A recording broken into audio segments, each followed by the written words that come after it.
afternoon to all of our listeners here.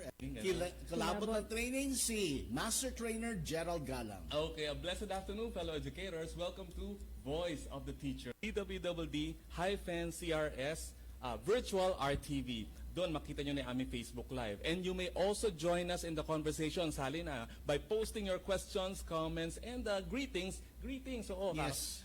Gigreet namin kung may birthday sa inyo or what. Gusto nyo kami i-greet, pwede. Sa comment section dito mismo sa Facebook Live ng Katropa DWWD. Join us for another hour of information and inspiration because we'll be having 2 segments and 2 guests for today's episode. So full pack na naman tayo, yes. Katropang Bob. And of course, our segment host for Oh My God, the beautiful, inside and out, Mrs. Tourism Southeast Asia 2019, Giselle Barrion. Magandang hapon mga katropa na nakikinig sa atin ngayon at saka nanonood sa ating Facebook Live. So game na ba kayo ngayong hapon? Marami tayong hinanda para sa inyo. Meron tayong 2 segments for this afternoon. Thank you so much for that wonderful introduction ng ating kilabot ng training, Trainer Gerald. Nakakakilabot. Oo, minsan nakakakilabot. Sige, let's proceed na. No? On behalf of the VOTT team, ito non-negotiable to, sabi ko nga kay Katropang Bob, we would like to greet the following AFP personalities. That's right. DND Secretary Delphine Lorenzana, hello po. AFP Chief of Staff General Benjamin Madrigal Jr., CRS Commander Major General Bienvenido Datuin Jr., MCAG Group Commander Major Alwin Maneja, DWWD Station Manager Major Luzel Lara, kaka-take over lang sa position. And Production and CO Sergeant Jeffrey Malimba, ng ating favorite. No?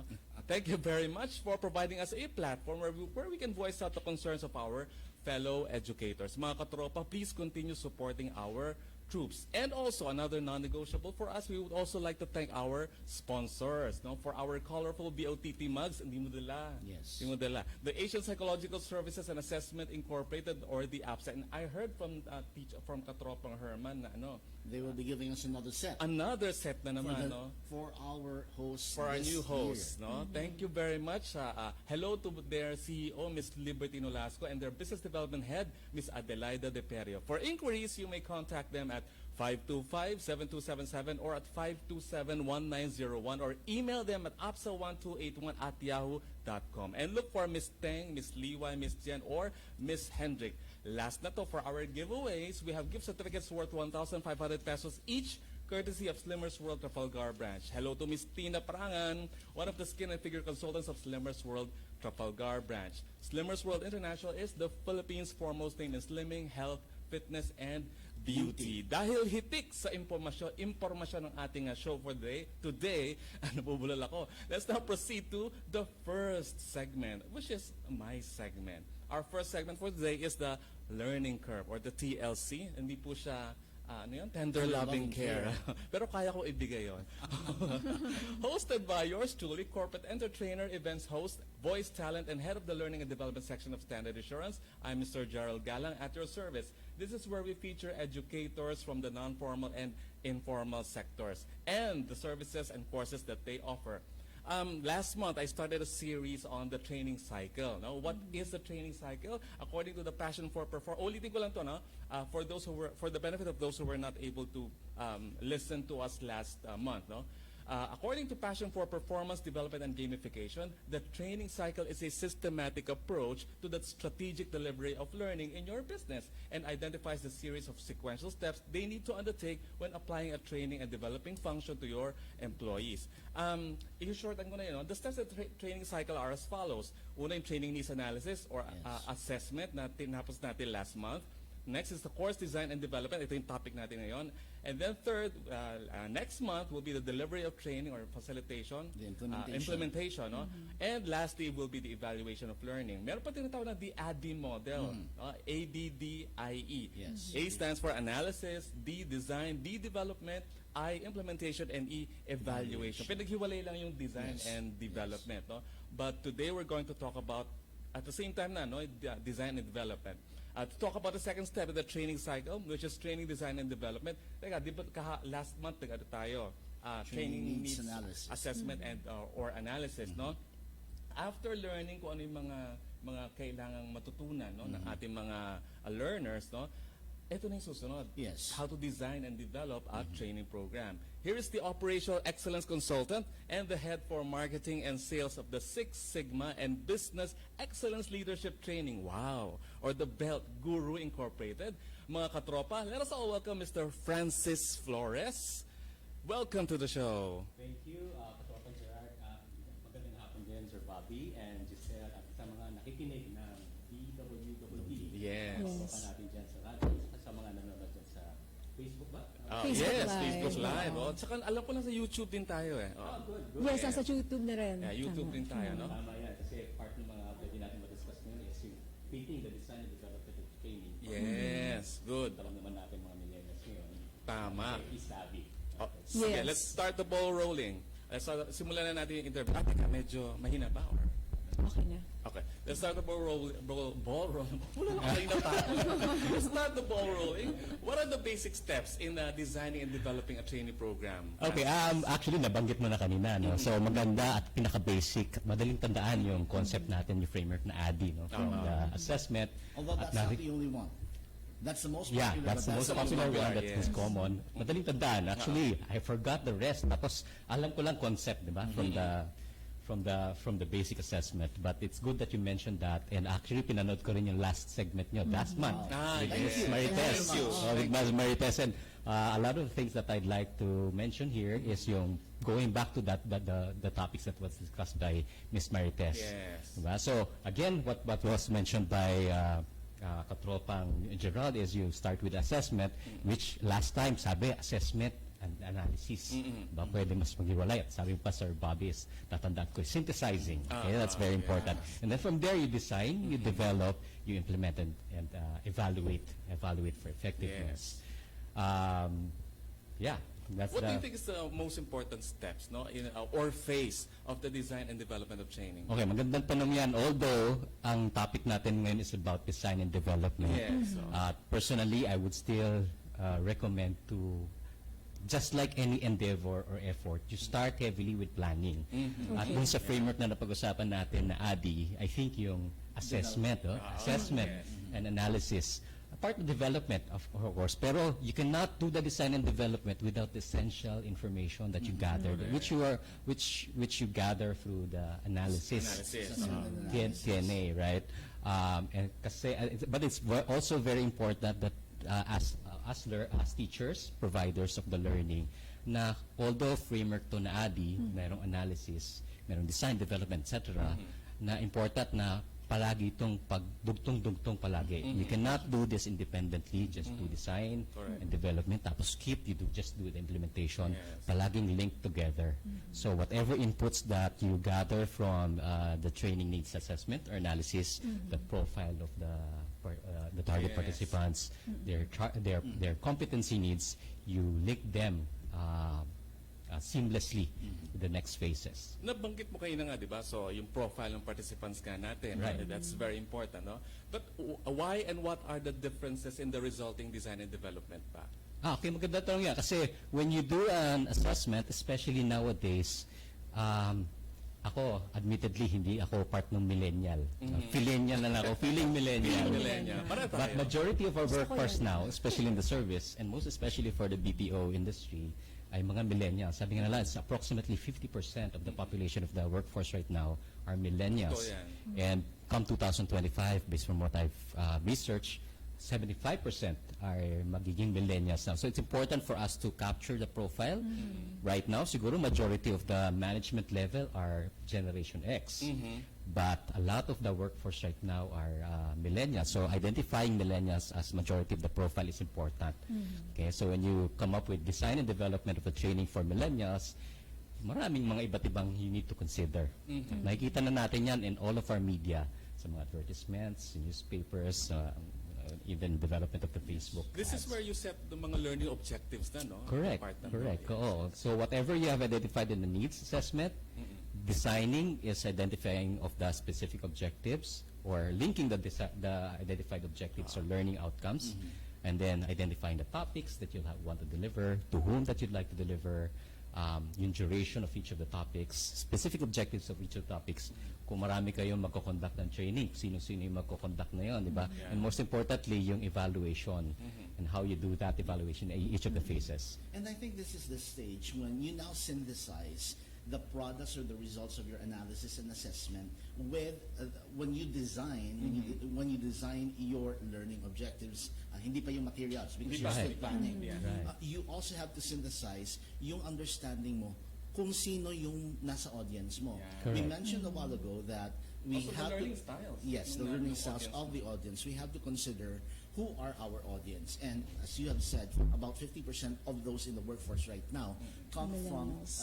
the millennials. Yes. Right. But we have to also consider that very, very soon, the Generation Z, the Generation Z is already coming in. Yes. Yes. A Generation Z or Alpha ba? Z. Z pa.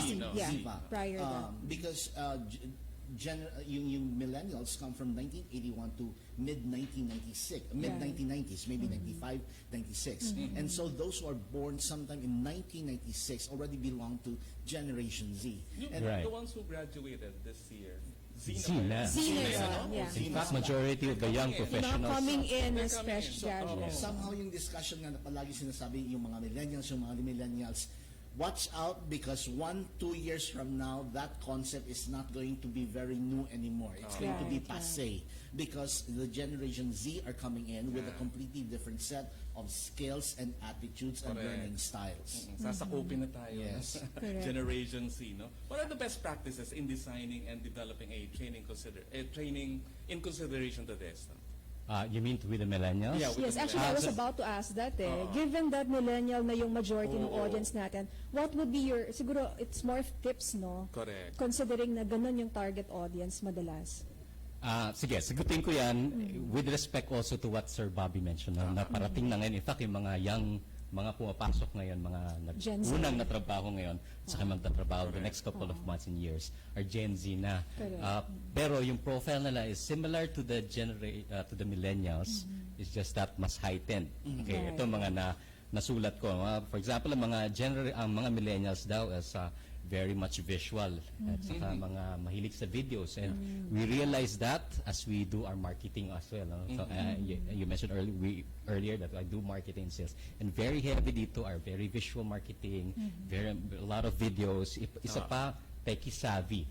Okay, so Tech-savvy. ngayon ang mga traditional dati ang mga traditional trainings natin classroom lang, pero eventually we are evolving into an online training, pero at the same time yung online na yun pwedeng dalawang klase, yung online na people go to a link, tapos in real time people collaborate and the facilitator teach online, pero at the same time meron parang sort of recorded, sometimes we call it a CBT, yung parang mga, sometimes we call it self-paced training, Yes, no? yes, And those are CBT, computer-based training. computer-based training, tapos yung mga self-paced whenever you want to, even at nighttime, Yes.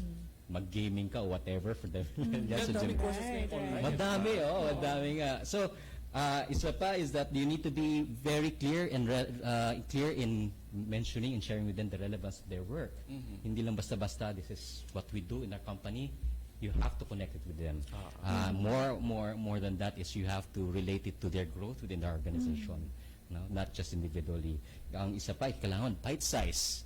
Pakunti-kunti, hindi pwede, especially with lectures. You cannot do 2-hour lecture nowadays, especially if your target participants are millennials and generation. Because of their attention span. Yes. May inep. And that's where gaming, Gamification. social interaction with the participants, and in some cases, if it's Structured possible, learning. yung mga makikinig.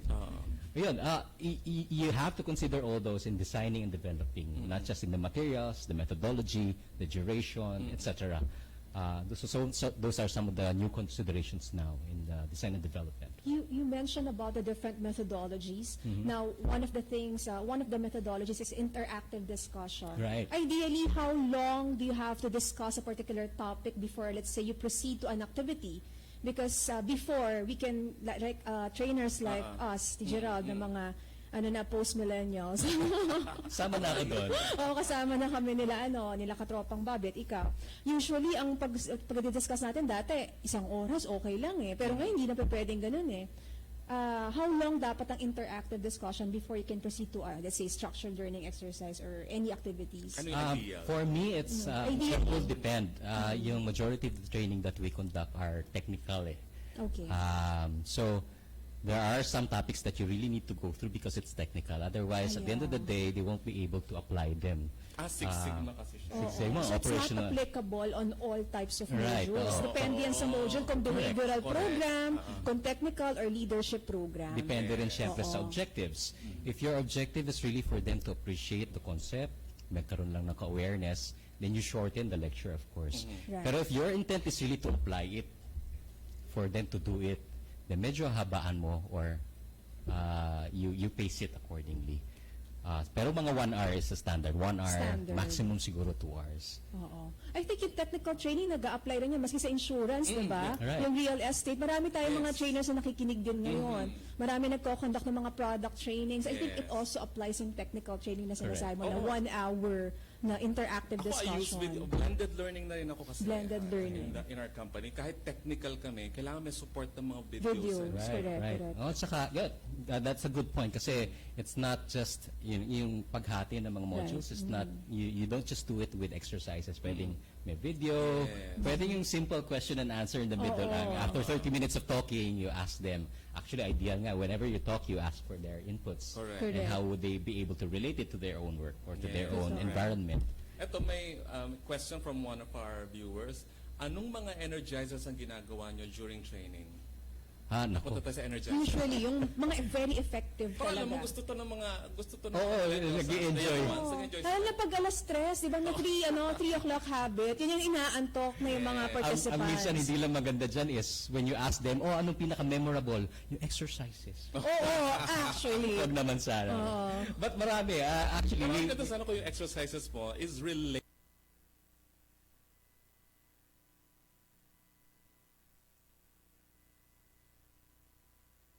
Correct. And something that you can reinforces process your then after, di ba? Yeah, may processing Oo, may din siya. processing. Now, we have additional questions, but before we entertain the questions, I think it would be good for us to also discuss what are the paradigms in design Framework, The form, idea, what are the different framework that is available aside from ADDIE or model that you would like to share with our viewers? Ako, to be honest, it's a simple template lang Okay, I good. mentioned. So, if you're imagining a template na may mga columns, yung first column ay yung mga learning outcomes, yung overall objectives. Again, this you get from the TNA. Right. And then you try to, but of course, one of the principles that is ideal to adopt here is yung brainstorming. Yung brainstorming, not just, you don't just do it with yourself. Totoo yan. Ideally, you do it with some other experts within the topic that you'd like to discuss. But at the same time, siguro kung merong makahatakan na representative of the target participants, maganda. I talk about yung FDG or the focus group discussion. Pwede, you can do FGDs in terms of developing or designing Design the of the program. program. Pero ganun lang, one column is objective, one other column is the topic, and then you discuss how you will break it up, 1 hour, 2 hours, the methodology, the duration, the particular facilitator, the trainer that you have to do. And then, ideally, may mga konting merong method on how you will be able to evaluate. Again, it doesn't have to be an exercise na exam. Pwedeng as simple as Q&A Right. every now and then. Sir Francis, we have mentioned a while ago that our audience are usually composed of majority millennials, but there are also those who belong to the Generation X, and maybe this time around there are also some that come from Generation Z. Yes. What are the activities that match or that you would prescribe or that you would say is really effective for Generation X, Generation Y, and Generation Z? I think kasi there are some programs na kumbaga mix ang participants mo eh. Let's say yung mga public run, minsan may pupunta na, kahit nga baby boomers, kung minsan may napupunta sa audience mo. So, I think that's where Teacher Bob is Ako coming. pinakamatanda. Pag minsan ikaw pinakabata naman, di ba? Ako kasi for exercises, of course, yung overall objective of the exercises for them to lighten up the mood within the Yes. session, di ba? Tapos at the same time for you to see how well they are able to apply it. But at the same time, it's an opportunity na medyo magising-gising sila for their blood to flow. Right. So, for me, syempre, favorite ko, any exercise that will involve them to stand up, to do an activity as a group, to talk and share, for them to get to know. Those are the most ideal ones. Videos nowadays, it's an opportunity also for the facilitators to rest sometimes. Yes. Video lang, but at the same time, it's entertaining. But the videos has to be edited because kung videos na hindi mo i-edit and then there are lull moments in the videos, some of the members of the audience get bored also. Right, So right. the trainer also has to be trained in video editing para yung videos na kukuha natin coming from, let's say, whatever materials, Fast-paced. fast-paced. Also builds rapport pa rin sa Yes. audience. Yes. I recall them Hindi one judging. time, meron akong naging facilitator na long time ago na yon, nag-case study siya. So syempre sabi mo nga, it gets a facilitator to rest sometimes. Kaso ang problema, naging dragging yung session kasi pinagsalita yung audience for 1 hour. So walang nagpa-facilitate talaga. And I think that's Wala something na nagmo-moderate. nagmo-moderate dapat, diba? Dapat meron. Ng Yes, trainer. Tapos, yes. So I think this is the right time for us to answer the questions. Yes, please. Ito na naman. Tanong dito last time, magkano ang fees ng trainers? Ayan. Just give us some ballpark figure. So Binibis again, na naman natin. napanood ko yung last session, sabi ni Ms. Marites, somewhere around 10,000 per Okay. day. And that's the ongoing rate, I think. I think per day. Pero I Depende think rin ata nagdidepende sa yan. module So, sabi, Oo. depende sa module, depende sa region. Right, And in our case, it's very technical. Medyo may konting premium because it's Right, more right. technical. Correct. And So, also the level of the facilitator. Yes, agree. Yung expertise niya. And there's a question here, meron bang organization ang mga professional trainers? I think we have identified at least two. The most, we would PSCD, say, tama ba? For trainers. Philippine Society of Trainers and Development, if I'm not Training mistaken. and ngayon talent and development na Talent sila and eh. development Oo, na sila. nagbago na yung ano nila. Talent and Development. Okay, that's one. And there's also a new group na yung founder was also one of our speakers before, si Myron Santa Ana, Santa Maria. Santa Ana. Santa Ana. Santa Ana. Yung, I think Jet, our yes. fellow katropa, is a member of that Yes. group. Yes. Yung PAC, Philippine Advocates for Training and Consultants and trainers. Philippine Advocates of consultants and trainers. Yes. So yun, there are at least two. And then there's also another question here. Meron ba kayong training that is given certification by the TESDA? I think one of the answers that I can give here is that TESDA actually offers a certificate for training methodology. But yung training methodology is usually used as a certification for the trainers of TESDA courses. But yung mga soft skills, somehow wala masyadong nagbibigay na training, na certificate yung TESDA, but the other professional organizations are the ones that provide them. Okay. Just last Yeah, question. sure, sure. What is the difference between designing and developing a training program for public training at yung isa for in-house training program? Is there a difference? Well, dapat wala. Pero it has to be, I think. Yes. So what is pag-public kasi, it's a mix of different people. Yun And nga, medyo- organizations. And organizations. And industry. And industry. So it's a little more complicated in that case. So yung iba matutuwa, yung iba hindi. Yung maiwasan yun. Pero in-house, it's easier in the sense that you have to, you can customize it for them. Dalawang aspeto rin yan, from the provider at saka for those who would attend. From a public offering provider, a little complicated dyan kasi you have to deal with competitions and marketing. Ang medyo nagsasuffer dyan sometimes is because of competition, especially from a pricing perspective, is that some, para makakompete from 3 days, given the objective, gagawin 2 days. Totoo. 2 days, gagawin 1 day. Correct. Para mas mura, mas madaling ibenta. And so yun yung trade-off that you need to balance. Ganun din yung mga considerations that you'd like to look into kung ikaw naman naghahanap ka ng training. Kasi yun yung matitignan mo, okay ba yung 3 days or 2 days? 2 days na lang ako kasi mas mura. Pero you have to assess whether ano ba talaga, at the end of the day, will it gain you more? Kasi at the end of the day, it's really for learning, not Correct. just a certificate, not just a credential in your just resume, compare. right? Or LinkedIn. Oo, LinkedIn, dapat maalam mo at maintindihan mo. So yun yung mga considerations din. Thank you very much, Mr. Francis, for Thank guesting you, on our Gerald. show. Thank you We sa inyong learned a set. lot. You Thank might want you. to promote your organization. Okay, so our organization is Six Sigma Belt Guru, katulad nga ng sabi ni Katropang Gerald. Yung belt is actually Business Excellence Leadership Training. We offer training and consulting. Medyo yun ang big difference is that we also do consulting. Actually, medyo heavy kami sa consulting, more than just the training. But in consulting, we also do in-house training. Our focus is on operational excellence, continuous improvement, quality management, all about operations, actually. Facebook page, cell phone number. Well, you could just look into the Facebook page, Six Sigma Belt Guru. As long as there's Guru there and there's belt, you won't miss it. Okay. And that's the reason why we'll be guesting you again to talk about Six Sigma naman. Let's see. Thank you very much, Thank Mr. you. Thank you, Francis. Gerard, Sel, and Bobby. Thank you very much. Now, before we go to our next segment, I would like to greet some of our audience, some of the members of our audience right yes, now. sino ba? Again, we have another set of international audience. Wow, nice. Again, I would like to thank my cousin, si Vivian Sagon Taylor in the United States. She's watching us right now. I also have a very good Hi, friend, ma'am. si Miss Alma Sango. She's out of the country right now. It's either in the Middle East or in Canada, but she used to be a very good friend. She used to be a partner of mine, a friend of mine, who would be with me sa mga training namin sa Red Cross. We were the trainers sa Red Cross Youth. So to all of our friends who are watching us right now, thank you very much for taking your precious time to be with us this afternoon Thank at you, thank you. VOTT. Continue supporting us every Sunday. Okay, so Okay, we let's are proceed to now the next, ready for our next segment. Our next segment is, oh my God. Oh my God. Hindi dapat TLC.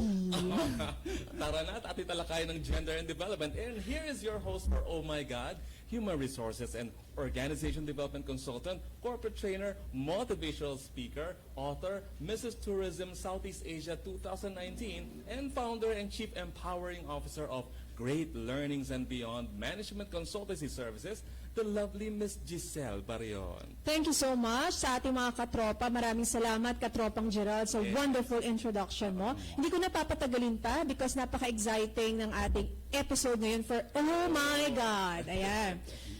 Okay, so for today, ang title ng ating episode is The LGBT Power, Winning Against All Odds. Where pa?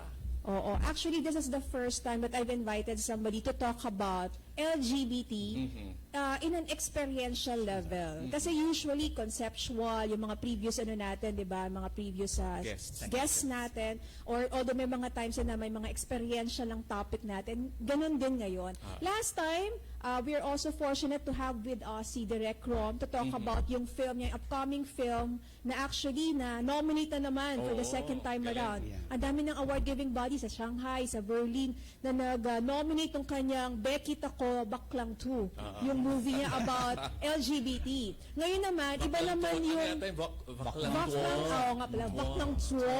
Ayun, may ganun dapat.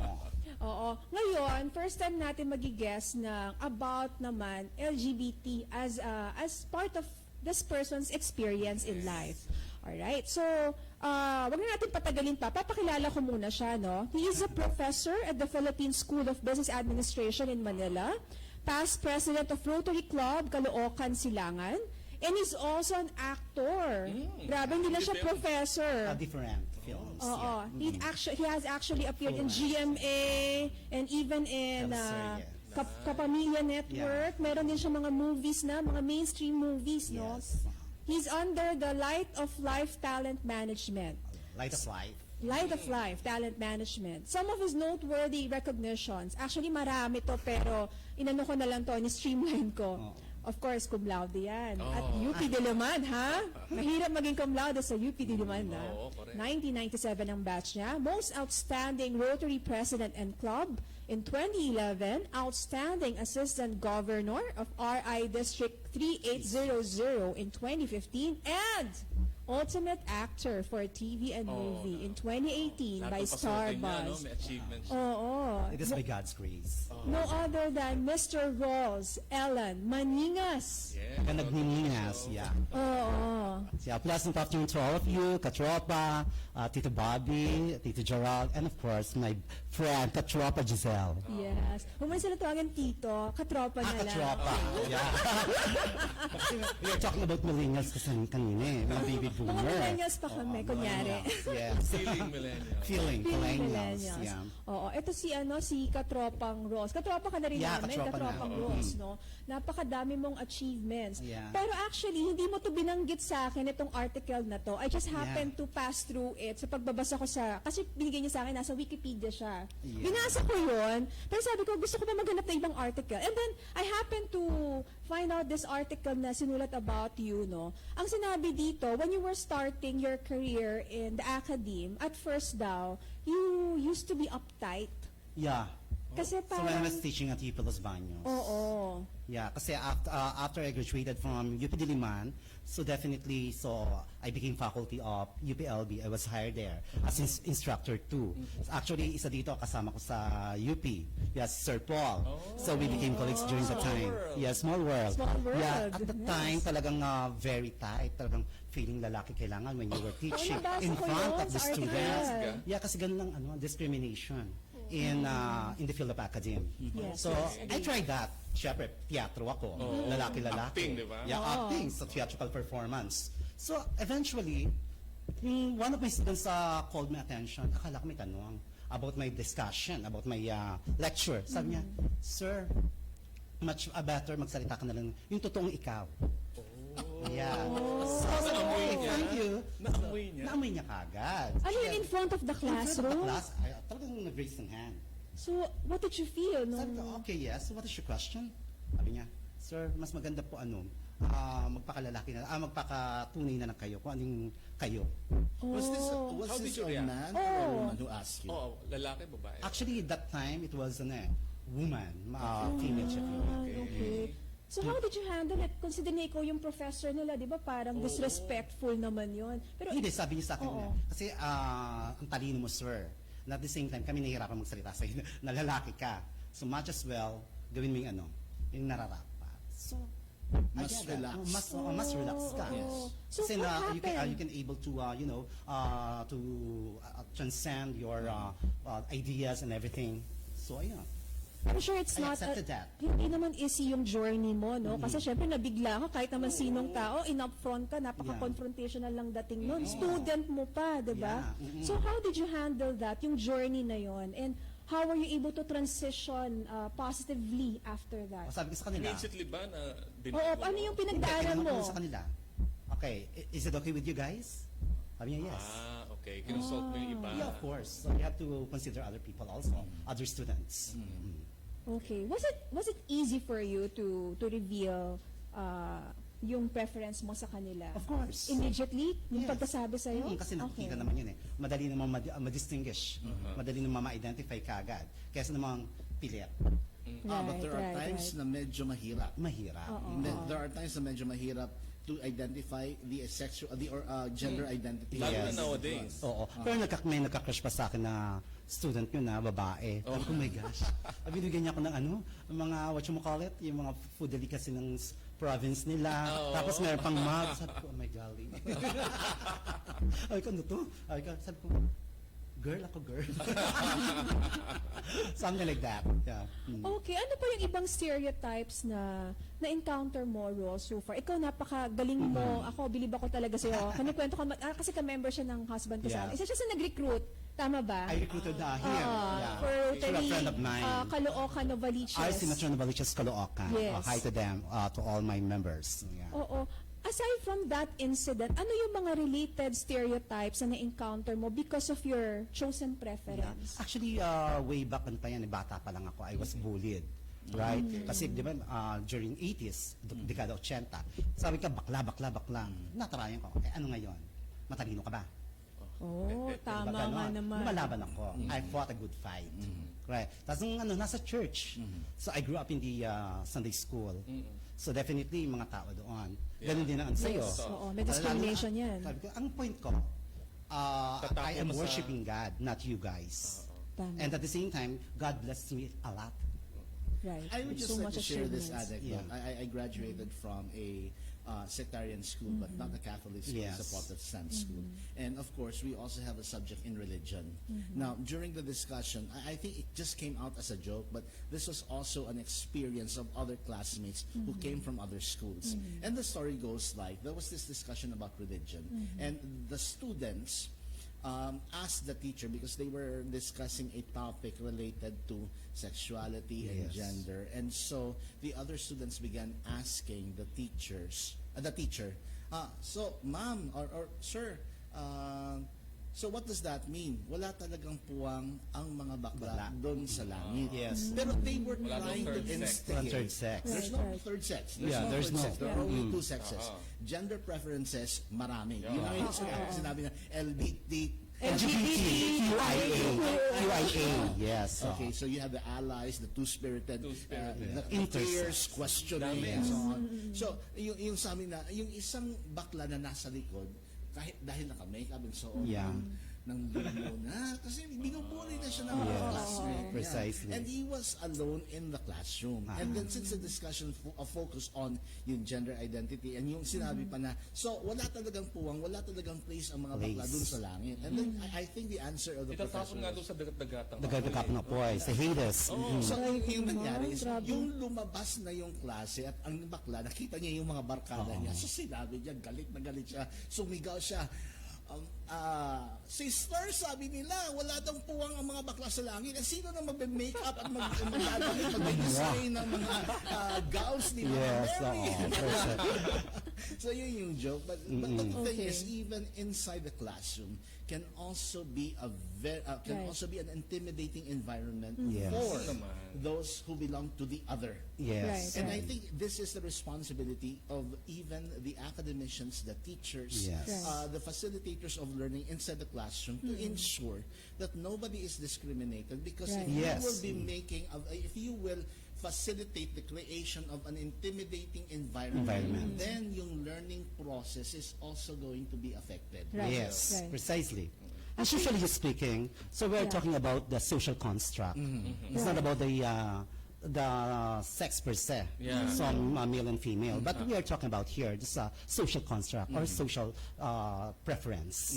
Right. So in sociology, I was telling that to my students. But the good thing is that when you're talking about gender Yes. and development, even the concept, because yung sabi nga natin, Yeah. gender is a social construct. Yes. Whereas sexes are biologically Biological. predetermined. Yes. You cannot change, well, this time around, meron ng mga medical procedures to change the sexual organ. But when we talk about sex, medically, we only identify two sexes, male and sexes. female. Yes. Gender identities, however, meron na nga yung sinasabing gender fluid na, well, meron pa nga isang viral picture na parang ang nakalagay doon, bading, tapos naging babae. Tapos naging borta.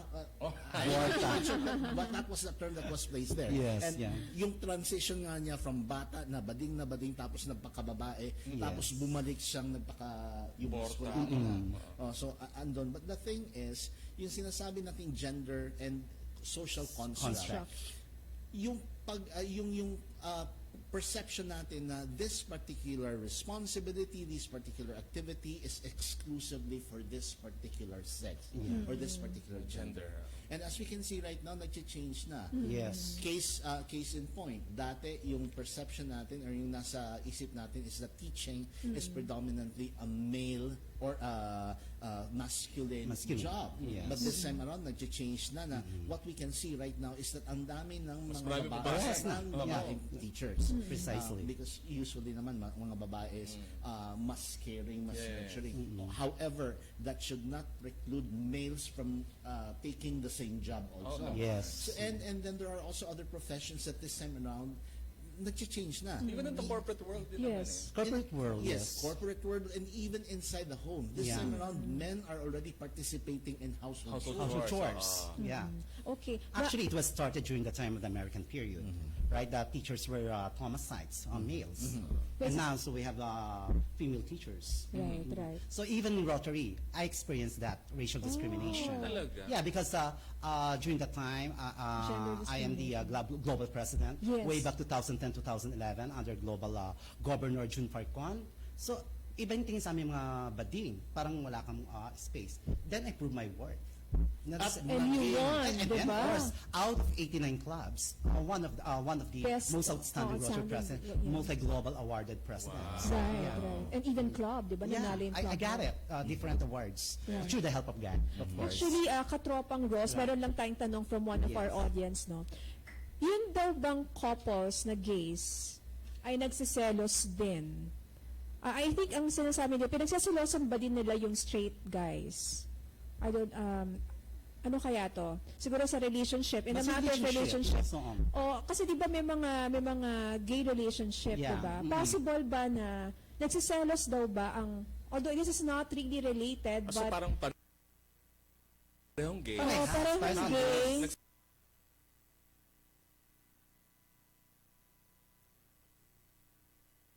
Nagsiselos pa rin ba sa girl? Sa ibang Oo. girl. Of course. Girl, okay. It is given, di ba? Right? Lalo na kung ano ka, yung tatawag ng mga bisexual, mga ACDC. So yung mga ACDC, mas madalis magselos kasi meron din yung another partner. I wouldn't be Okay. an expert in this field, but I don't think that question should even be asked because why? However you say it, whether yung relationship mo is a gay relationship or a straight relationship between a heterosexual. Yeah, hetero. Nasiselos pa. Actually, Correct, correct. Straight or not straight. Correct. So, parehas lang yun Kaselosan eh. pa But what's really very important is yung relationship mo with the other person. And yun na nga yung sinasabi. You do not harm people. You don't harm Right. people, and then sinasabi palagi sa mga movies na you don't need to complete me because I am complete by myself. By myself. Yes. Yung tanong is that are we happy together? Are we making our lives complementary and worthwhile, or are you just proving to become a problem sa akin?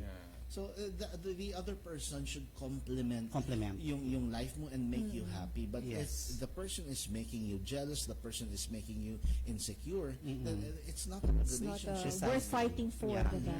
Medyo Very nag-segue lang tayo, parang pang Definitely. icebreaker lang natin yun, no? Katropang Ross. Now, going back, pagdating naman sa klase, di ba?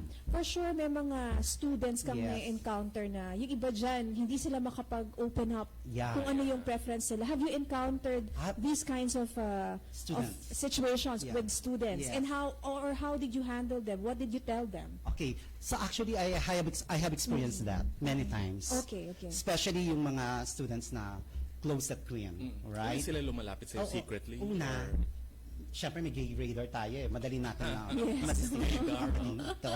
Okay, blah, blah, blah. Naamoy. Yes, smell mo Actually, kaagad. noon pa ako na i-intrigue dyan eh. Sinasabi sa akin, Jay, lakasin mo ang gay radar mo. Ano ba Hindi, yun? basta madaling gawa na yun. Basta Oo. malaman kagad kung bading yung kagad eh.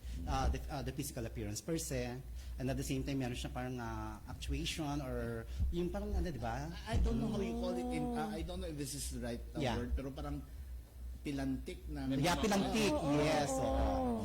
Pero Doon marami na kasi makikita. ngayon, nowadays, ang dami na ngayon na masculine na bading eh. Well, ang tawag natin yan, metrosexual. Metrosexual, You can correct. see them in mga physical Pero ito ba ni Gerald, gym. even if the person walks straight, Yeah. pero pagsalitain mo, Alam mo kagad. eh. Yes. Makikita mo. Bumabalik. Ano naman yung tawag kumukulot dun yung sa boss. guy na nagdadala ng makeup? Kasi I happen to have an office mate before. Sa training, part siya ng training Yeah. team. Lalaki siya, gwapo, dami nagka-crush sa Ayun yung kanya. tawag na metrosexual. Metrosexual. Oh, yun. Yes. Ang understanding ko, ang metrosexual is a straight guy na super vain. Vain siya. vain, Super oo. vain, definitely. So actually, back to our the question discussion. earlier, oo. So, I call their attention first. Talagang tinatarayan ko muna. And then talagang pinapakita ko muna kailangan lumaban to. Kailangan naman to. Parang ipakita niya na. Totoo niya. Yes, oo. Doon ko yung parang pinapayak mo somehow. Parang hindi ka naman humiliate totally in front of the classroom. The class. Pero pinuprovoke ko lang. Okay. Eh, para pag ano na siya, Ano doon yung ko usual makikita. reaction? Una, ano siya, tatakot, ganyan. Kasi malakas ang boses ko, di ba? Theatrical ako. Talagang thespian ako. Talagang magugulat siya sa akin. Tapos lagi kong tatanungin siya, talagang mga different questions. Kaya nahirapan ko somehow. Pero at the end of the class, tawagin ko siya, sabi ko, ginagawa ko lang yan para ipakita mo na yung tunay na ikaw. Sir Ross, we have Okay. 3 more minutes Yeah. before we close our show this afternoon. I just have 2 questions. Yes. What is, therefore, the LGBT power inside the classroom, the academe? Yeah. That's the first one. And the second one is, what is the LGBT power. Power. Especially in the context of society. Society. The outside world ng classroom. Yeah. So first and foremost, if you are in the classroom, you are in the authority. Okay. Right? So you can do whatever you want to do, aligned with the trust or the objectives of the classroom, of the school, by the management per se. And then you are the, parang you are the king. So you can empower them. Or queen. Yeah, or queen. Yeah, kasi activity, right? To empower those students, to empower them. Actually, who are those creative people? So these are the LGBT people. Right, totoo yan. Yeah. So, Creativity, wherever Sa we marketing, are, we excel. Oo, totoo yan. Not only sa mga teachers, but even sa mga students. Precisely. Student leaders. They squeeze out their brains. Yes, Creativity and their resourcefulness. Right. Yes, okay. You can see them when they are reporting, when they are doing activities inside the classroom. Not only that, madalas nagiging honor students and even yung Yes. mga very active sa mga extracurricular and leadership roles, usually gay. Yeah, kasi teaching and extracurricular activities with a plum is a key thing to reach the pinnacle of success. Okay, going so, back to the so in the question society kanina. naman, of Oo, course, in society. so we are now, so like the SOGI now, you know, Alright. you are familiar with the SOGI, Yes, yes. right? The SOGI so, law. so what is SOGI? It's all about the Association. anti-discrimination for the third sex, right? Sexual orientation, Sean, gender, identity, and expression. Expression. Yes, okay. So ang nagpanukala niyan, hindi gay, but women. Yes. Si Tata, from Representative Tata from Dinagat Island, Rizal Tiberos, right? Meron din lalaki, one of the, what do you call that, party list system. So, Okay. in the society per se, we are active in, for example, in rallying, in doing things like that to fight the government. So, like us, so as activists during my time when I was in UP, talagang lumalaban kami. And at the same time, kami yung ng bosses ng LGBT, and at the same time, ng bayan. And aside from that one, some of the members of the LGBT community, with their art, with their talent, Yes. create the stories that we love in film. Right. And some of these films are Yeah. actually social, carry social messages Right. that Yes. has moved society towards Right. a particular direction. Dominated by gay sa showbiz Actually, sa industry, showbiz, no? discriminated din kami. Yeah. You know why? Kasi sila Kayo nga nagdadala ng kahit ng mga noontime shows, in terms diba? of giving a role, giving a peg, limited lang sa amin. It's because you will notice majority of the movies na pumapatok talaga is between the love, Yes. between the love Straight, story of a straight heterosexual. and a straight woman. And that's also the very reason why nakikita natin even other actors na gays have to pretend, have to act that they are Yes. straight. Oh, yeah. Otherwise, they would not have any roles. And even so, majority of the movies na pumapatok are those who have a following, na merong fan base. Fan base, And yes. yung fans mo do not like the image that you're projecting. Mawawalan ka ng fans, Fans. mawawalan ka ng following, mawawalan ka ng mga bibili ng ticket ng mga Yes. Mawalan ng Oo. career. Career per se, yeah. So anyway, wala na tayong oras. Thank you very much. But Actually, last message lang siguro ni Rose. So, para dun sa mga, I'm sure marami dito nakikinig ngayon na yung may pinagdadaanan katulad nung early years mo sa academy, Yes, diba? Ano yung advice na mabibigay mo sa kanila? Sa mga nagtatago Teachers pa, or nagtatago pa students. sa kanilang closet, right? It's about time to, to exude your talent and at the same time, lumabas na kayo. Kasi kayo rin mahihirapan, kayo rin magsasuffer in the long run. Pero kung hindi mo, kung nilabas mo siya right then and then, totally, you will reach the zenith of success. Oh, diba? Yes, ang lalim mo. And in behalf of Dr. Ray Sanson, this is your host this afternoon for the Voice of the Teachers, Bobby Ancheta, Gerald Galang. Trainer Giselle Barion, and we are the Voice of the Teachers. Ito ang DWW 1184 kHz. Balita, impormasyon at musika. AM at FM pinagsama. Ito ang Katropa Radio. Iba tayo. Kayo ay nakatutok sa 1134 kHz. DWDD Katropa Radio. Iba tayo. Kami po ay kasapi ng KBP, Kapisanan ng mga Broadcaster ng Pilipinas.